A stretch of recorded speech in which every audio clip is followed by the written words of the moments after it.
नमस्कार दोस्तों, स्वागत है आपका हमारी एपीएस क्लासेस में। चैनल पर नए हैं तो चैनल को सब्सक्राइब, शेयर, कमेंट, लाइक अवश्य करें। चलिए दोस्तों आगे बढ़ते हैं। बात करेंगे आज हम चित्रकला संबंधी जो प्रमुख पुस्तकें हैं उन पर। ठीक है दोस्तों, जो चित्रकला संबंधी पुस्तकें हैं इनमें से भी आपके एक दो प्रश्न फंस जाते हैं, तो आइए इस पे भी एक नज़र डाल लेते हैं। सबसे पहले है गढ़वाल पेंटिंग्स। जो गढ़वाल पेंटिंग्स है वो किसके द्वारा है? मुकुंदी लाल। ठीक है। और some notes of on Maularam, ये भी मुकुंदी लाल के द्वारा है। और गढ़वाल स्कूल ऑफ पेंटिंग्स, ये भी मुकुंदी लाल के द्वारा ही है। ठीक है। तो Garhwal paintings, some notes of on Maularam, Garhwal school of paintings, ये तीनों पुस्तकें जो हैं वो किसके द्वारा लिखी गई हैं? मुकुंदी लाल के द्वारा। ठीक है दोस्तों। और कुमाऊँ की चित्रकला है वो यशोधर मटपाल के द्वारा है। और गढ़वाल पेंटिंग B.R. आर्चर के द्वारा है।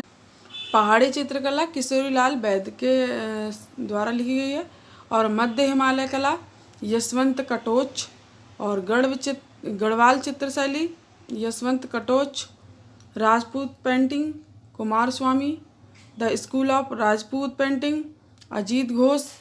और हिमालयन आर्ट JC आर्ट। ठीक है, ये पुस्तकें हैं, इन्हें भी देख लीजिए भी। ठीक है। अगर हम संग्रहालयों की बात करें दोस्तों, तो संग्रहालय हमारे कुछ इम्पोर्टेंट हैं, हम उन पर ही चर्चा करेंगे। ठीक है।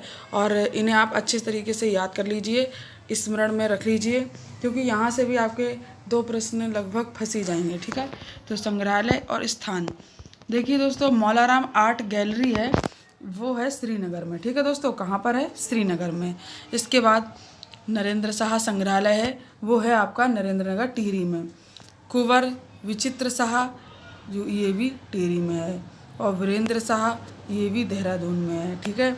इसके बाद गिरिजा किशोर जोशी संग्रहालय जो है वो है अल्मोड़ा में। और बैरिस्टर मुकुंदी लाल है वो है आपका श्रीनगर में। ठीक है।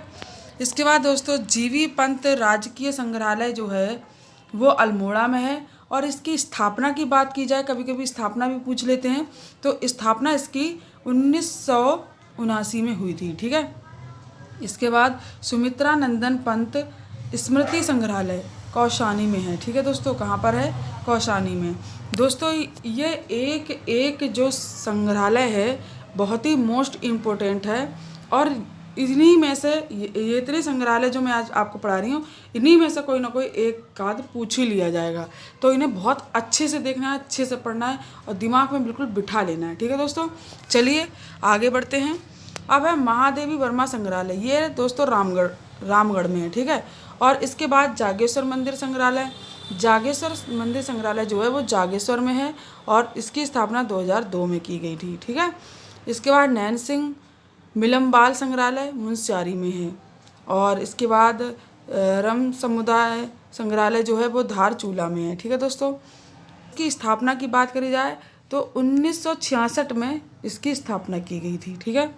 कुमाऊँ रेजिमेंट संग्रहालय जो है वो रानीखेत में है और इसकी स्थापना की बात करी जाए तो 1970 में की गई थी। जिम कार्बेट संग्रहालय जो है वो हल्द्वानी में है और इसकी स्थापना की बात की जाए तो 1965 में की गई थी। इसके बाद है तितली संग्रहालय। तितली संग्रहालय कहाँ है दोस्तों? तितली संग्रहालय है भीमताल में। लोक संस्कृति संग्रहालय भीमताल में है और इसकी स्थापना की बात करी जाए तो 1983 में की गई थी और यशोधर मटपाल के द्वारा। ठीक है।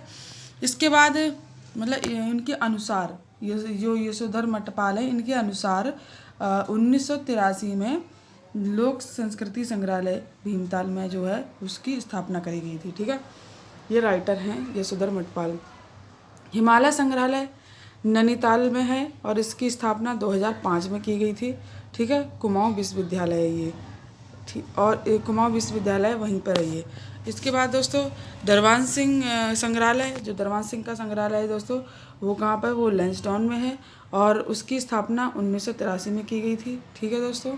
इसके बाद हिमालय पुरातत्व एवं नृवंशीय संग्रहालय श्रीनगर में है और इसकी स्थापना 1980 में करी गई थी। फिर वन संग्रहालय ये देहरादून में है दोस्तों, और इसकी स्थापना 1914 में की गई थी। ये दोस्तों रामगढ़ में है, ठीक है दोस्तों। कहाँ पर है? रामगढ़ में। तो बस इतने ही, इन्हीं में से कोई ना कोई फंस जाएगा दोस्तों, और अच्छे से आप इन्हें याद कर लीजिए, बिल्कुल रट लीजिए, ठीक है, समझ लीजिए, रट लीजिए और दिमाग में बिल्कुल सेव कर लीजिए। इनमें से एक नंबर तो आपका पक्का बन ही जाना है, ठीक है दोस्तों। तो बस कल मिलते हैं ऐसे ही छोटे छोटे मज़ेदार वीडियो के साथ। तब तक के लिए नमस्कार। वीडियो अच्छी लगी हो तो वीडियो को लाइक करें, सब्सक्राइब चैनल को कर लें, जिससे कि वीडियो को ज़्यादा से ज़्यादा शेयर करें, ठीक है दोस्तों, और कमेंट्स करें, लाइक करें, जिससे कि मेरा उत्साह और बढ़े और मैं आपको ऐसे अच्छी अच्छी वीडियो रोज़ देती रहूँ। नमस्कार दोस्तों।